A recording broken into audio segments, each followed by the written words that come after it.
خلال الأيام الماضية تداول مستخدمون فيسبوك منشورات تتعلق بصاحب مطعم القاضي بعد قيامه بنشر إعلانات ومسابقات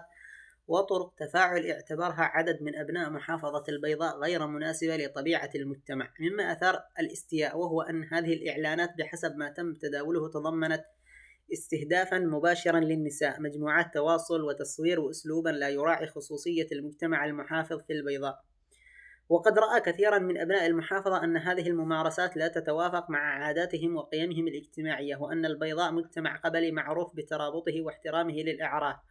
ولا يقبل أن ينظر إليه على أنه بيئة مفتوحة لأي محتوى أو أساليب دخيلة. الغضب الذي ظهر في فيسبوك لم يكن بدافع العداء، وإنما جاء من شعور بالمساس بالهوية والاحترام، خاصة مع تكرار الإشارة في المنشورات إلى أن هذه ليست المرة الأولى التي تطرح فيها ممارسات مماثلة دون مراعاة لطبيعة المجتمع. لذلك ظهرت دعوة للمقاطعة والانتقاد في إطار رد فعل اجتماعي هدفه إيصال رسالة واضحة مفادها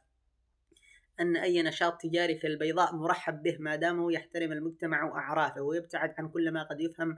على أنه إساءة أو تجاوز. لذلك رفعوا دعوى ضد المطعم ويطالبون بإغلاقه.